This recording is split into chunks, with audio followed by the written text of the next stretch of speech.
Hello everyone, कैसे हैं आप सब। स्वागत है आपका मेरे यूट्यूब चैनल कॉमर्स वाले में। सेक्शन 80EE से रिलेटेड आप सबके मन में बहुत सारे डाउट्स रहते हैं, तो आपके जितने भी डाउट्स हैं ना, सारे डाउट्स इस वीडियो में क्लियर होने वाले हैं, क्योंकि सारे डाउट्स के जवाब इस वीडियो में मैं आपको देने वाला हूं। वीडियो को पूरा देखिएगा जिससे कि आपके डाउट्स सॉल्व हो सकें। फिर भी अगर आपके मन में कोई डाउट रह जाता है वीडियो देखने के बाद, तो आप मुझे कमेंट करके पूछ सकते हैं। तो आइए वीडियो को स्टार्ट करते हैं। बट स्टार्ट करने से पहले अगर आप चैनल पर नए हैं, चैनल को सब्सक्राइब कीजिए, बेल आइकन प्रेस कीजिए। बेल आइकन प्रेस करने के बाद आपको ऑल पे क्लिक करना है, ताकि मैं जब भी वीडियोस को अपलोड करूं तो उसके नोटिफिकेशंस आपको मिल सकें। तो आइए वीडियो को स्टार्ट करते हैं। तो आपके मन में पहला सवाल ये आता है कि सेक्शन 80EE जो है, क्या उसको एक्सटेंड किया गया है फाइनेंशियल 2022-23 के लिए। सवाल का मतलब क्या है, पहले ये समझ लीजिए।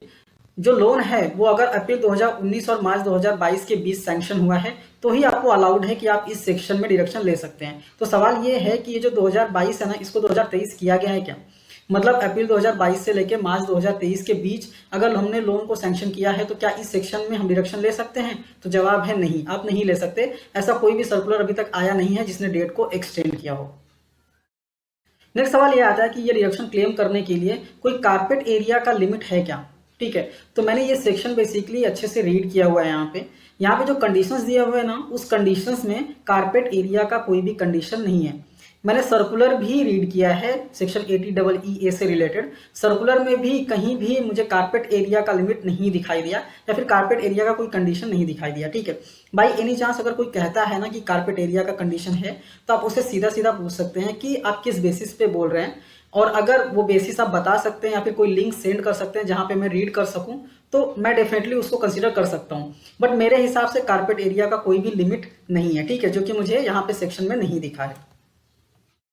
नेक्स्ट सवाल ये आता है कि सेक्शन 80EE जो है, इसका बेनिफिट हम क्लेम कर सकते हैं अगर प्रॉपर्टी अंडर कंस्ट्रक्शन है तो। ठीक है, तो इसके लिए मैं पहले आपको बताना चाहूंगा सेक्शन 24 के बारे में। सेक्शन 24 जहां पे हमको 2 लाख तक का डिडक्शन मिलता है इंटरेस्ट पे। ठीक है, उस सेक्शन के बारे में अगर आप रीड करेंगे ना, तो उसमें क्लियरली ये शब्द लिखे हुए हैं कि एक्वायर्ड या फिर कंस्ट्रक्टेड। लेकिन सेक्शन 80EE जब पढ़ेंगे ना, तो उसमें कंस्ट्रक्टेड वर्ड यूज ही नहीं किया गया, वहां पे सीधा सीधा एक्वायर्ड वर्ड यूज किया गया है। ठीक है, तो यहाँ पे हम ये कंक्लूजन कर सकते हैं कि अगर आप खरीदते हैं, ठीक है, अंडर कंस्ट्रक्शन नहीं है, तो आप डिडक्शन ले सकते हैं। तो सवाल ये आता है कि जो इंटरेस्ट पे कर रहे हैं ड्यूरिंग अंडर कंस्ट्रक्शन, हम जो प्री कंस्ट्रक्शन इंटरेस्ट जो पे कर रहे हैं, उसका डिडक्शन हम ले सकते हैं क्या। तो उसका डिडक्शन आपको सेक्शन 24 में ही मिल जाता है। इसका अगर मैं एक एग्जाम्पल से आपको समझाने की कोशिश करूं, एग्जाम्पल लेते हैं कि आपका प्री कंस्ट्रक्शन इंटरेस्ट जो है वो 4 लाख रुपए है। मतलब कंस्ट्रक्शन पीरियड में ही आपने लोन ले लिया था और आपका बेसिकली इंटरेस्ट जा रहा था। ठीक है, तो कंस्ट्रक्शन जब तक कंप्लीट नहीं हुआ तब तक आप डिडक्शन नहीं ले सकते सेक्शन 24 में भी। ठीक है, वहां पे भी बोलते हैं कि जब तक आपका कंस्ट्रक्शन कंप्लीट ना हुआ तब तक आप इंटरेस्ट का बेसिकली डिडक्शन नहीं ले सकते। ठीक है, आप इंटरेस्ट जोड़ के रखिए, जैसे ही कंप्लीट हो जाएगा कंस्ट्रक्शन, उसके बाद आपका जितना भी एक्यूमुलेटेड इंटरेस्ट हुआ है उसको 5 साल में डिवाइड करके आप इंटरेस्ट का डिडक्शन ले सकते हैं। ठीक है, तो यहाँ पे एग्जांपल लेते हैं। प्री कंस्ट्रक्शन इंटरेस्ट जो है वो 4 लाख रुपए है। ठीक है, आपका कंस्ट्रक्शन कंप्लीट हो गया। कंस्ट्रक्शन कंप्लीट होने के बाद अगर हम देखें, 4 लाख को हम 5 साल में बेसिकली डिडक्शन ले सकते हैं। तो 4 लाख को अगर 5 से डिवाइड करूं तो हर साल 80-80 हजार रुपए का डिडक्शन मैं ले सकता हूँ। ठीक है, तो जिस साल बेसिकली कंस्ट्रक्शन कंप्लीट हुआ उस साल भी इंटरेस्ट तो गया होगा ना। ठीक है, तो मान लीजिए 1.5 लाख तक का इंटरेस्ट गया है, जिसका सेक्शन 24 में हमें डिडक्शन मिलने वाला है। ठीक है, ये वाला मतलब पोस्ट कंस्ट्रक्शन इंटरेस्ट है। ठीक है, तो टोटल इंटरेस्ट हम कितना ले सकते हैं, 1.5 लाख प्लस 80 हजार जो हमें लेना है प्री कंस्ट्रक्शन वाला, टोटल 2,30,000 तक का हम डिडक्शन ले सकते हैं। तो हम क्या कर सकते हैं, सेक्शन 24 में 2 लाख का हम क्लेम कर सकते हैं, एंड सेक्शन 80EE में 30,000 का क्लेम कर सकते हैं। सेक्शन 80EE के जो कंडीशन है अगर आप फुलफिल कर देते हैं, तो आप 30,000 तक का डिडक्शन उसमें ले सकते हैं। नेक्स्ट आपका ये सवाल आ सकता है कि जो 80,000 है उसका डिडक्शन अगर हम तो 80EE में नहीं ले सकते। तो मैं बोल रहा हूँ ना, जो 1.5 लाख रुपए है ना, उसमें से 30,000 सेक्शन 80EE में ले लीजिए, बाकी 2 लाख आप सेक्शन 24 में ले सकते हैं, कोई दिक्कत नहीं है। ठीक है, अभी अगर आपका ये सवाल आता है कि सेक्शन 80EE के सारे कंडीशंस मुझे बताइए, तो अगर वो मैं बताने जाऊंगा ना तो वीडियो बहुत बड़ा हो जाएगा। तो वीडियो मैंने ऑलरेडी अपलोड किया हुआ था सेक्शन 80EE से रिलेटेड, और पूरा डिटेल में उसको डिस्कशन किया हुआ था। सेक्शन मतलब 80EE बेसिकली क्या कहता है, आई बटन पे मैं लिंक कर दूंगा, आप जाके देख लीजिएगा। ठीक है, अगर आप 80EE को समझना चाहते हैं। नेक्स्ट सवाल आपका मैं वो कभी ले लेता हूं यहाँ पे। नेक्स्ट सवाल ये है कि is it applicable to joint home loan. अगर ज्वाइंट होम लोन है तो क्या ये सेक्शन में हम डिडक्शन ले सकते हैं। तो जी हाँ, आप ले सकते हैं। अगर दोनों पर्सन मतलब ज्वाइंट में जितने लोगों का नाम है, अगर उन सबका फर्स्ट टाइम मतलब फर्स्ट रेसिडेंशियल हाउस है, तो आप डिडक्शन ले सकते हैं, क्योंकि 80EE का कंडीशन है पहला रेसिडेंशियल हाउस होना चाहिए। ठीक है, अगर पहला रेसिडेंशियल हाउस है तो आप ले सकते हैं, कोई दिक्कत नहीं है। By any case, for example joint में 2 लोग हैं, एक पर्सन ऐसा है जिसके पास ऑलरेडी रेसिडेंशियल हाउस प्रॉपर्टी है, उसके नाम पे ऑलरेडी है, ठीक है, और दूसरा पर्सन ऐसा है जिसके नाम पे कोई रेसिडेंशियल हाउस प्रॉपर्टी नहीं है, तो जो दूसरा पर्सन है ना जिसके नाम पे कोई रेसिडेंशियल हाउस प्रॉपर्टी नहीं है वो डिडक्शन ले सकता है, लेकिन दूसरा पर्सन जिसके पास ऑलरेडी रेसिडेंशियल हाउस प्रॉपर्टी है वो ये डिडक्शन नहीं ले सकता। ठीक है, आई होप आपको ये क्लियर हो गया होगा। नेक्स्ट सवाल ये आता है, can 80EE be availed on home loan transfer? मतलब अगर आप होम लोन ट्रांसफर कराते हैं तो सेक्शन 80EE ले सकते हैं क्या? तो यहाँ पे अगर मैं आपसे बात करूँ ना, तो जो कंडीशन है वो बोलता है कि लोन सैंक्शन होना चाहिए अप्रैल 19 से मार्च 22 के बीच में।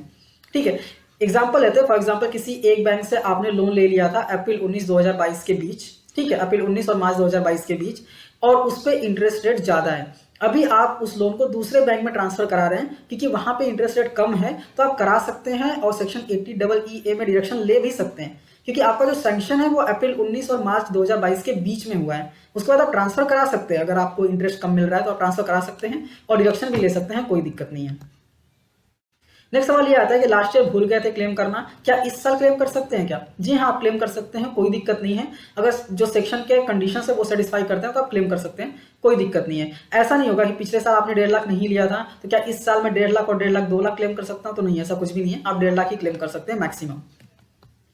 नेक्स्ट सवाल ये आता है, डिडक्शन जो है 80EE में वो हर साल हम ले सकते हैं कि सिर्फ एक साल ही ले सकते हैं? तो आप हर साल ले सकते हैं, कोई दिक्कत नहीं, कोई यहाँ पे कोई कंडीशन नहीं बताया कि एक साल ही लेना है, आप हर साल ले सकते हैं। अगर हर साल 2 लाख से ज्यादा इंटरेस्ट भर रहे हैं आप, तो आप ले सकते हैं, कोई दिक्कत नहीं है।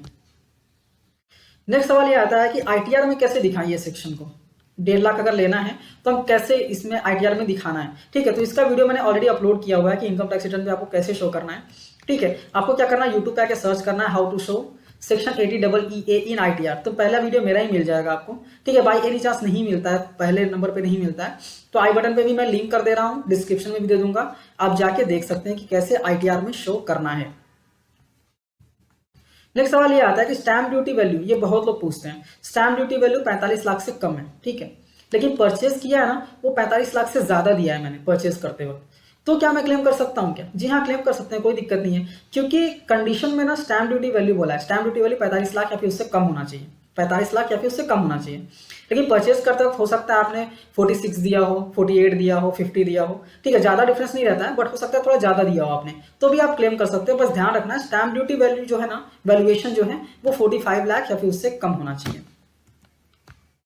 नेक्स्ट सवाल ये आता है कि होम लोन तो एक ही है, सॉरी होम मैंने एक ही लिया है और मेरा फर्स्ट टाइम का होम है, लेकिन उस होम पे 2 होम लोन चल रहे हैं, तो क्या मैं क्लेम कर सकता हूँ क्या? जी हाँ, आप क्लेम कर सकते हैं, कोई दिक्कत नहीं है, क्योंकि कई केसेस ऐसे होते हैं जहाँ पे आप हाउस प्रॉपर्टी खरीद रहे हैं, खरीदने के बाद क्या होता है ना कि आपके इनकम के हिसाब से एक लोन बैठता नहीं है, तो कभी कभी बैंक वाले जो पर्सन होते हैं ना वो 2 लोन आपको बिठा देते हैं, मतलब एक लोन एक अमाउंट का और दूसरा लोन दूसरे अमाउंट का दे देते हैं, जिससे कि आपका काम हो जाता है। ठीक है, लेकिन हाउस जो है, रेसिडेंशियल हाउस जो है वो आपका पहला ही है, फर्स्ट टाइम है, तो आप क्लेम कर सकते हैं, कोई भी दिक्कत नहीं है। तो आई होप कि जितने भी आपके सवाल थे मोस्टली यहाँ पे कवर कर दिए हैं मैंने, फिर भी आपके मन में कोई डाउट रह जाता है तो आप मुझे कमेंट करके पूछ सकते हैं। ठीक है, कोई ऐसा सवाल आप पूछ रहे हैं कमेंट करके जो ऑलरेडी मैंने इस वीडियो में डिस्कस किया है, तो चांस है कि मैं उसका रिप्लाई ना दूं आपको और बोल दूं आप वीडियो देखिए, बट मैंने अगर यहाँ पे डिस्कस नहीं किया है वीडियो में और आप सवाल पूछ रहे हो, डेफिनेटली उसमें मैं आपको रिप्लाई दूंगा। ये वीडियो अच्छी लगी है तो लाइक कीजिए, अपने दोस्तों के साथ भी शेयर कीजिए, और ऐसे ही वीडियोस को देखने के लिए चैनल को सब्सक्राइब करना मत भूलिए। मिलते हैं नेक्स्ट वीडियो में, thank you for watching and all the best.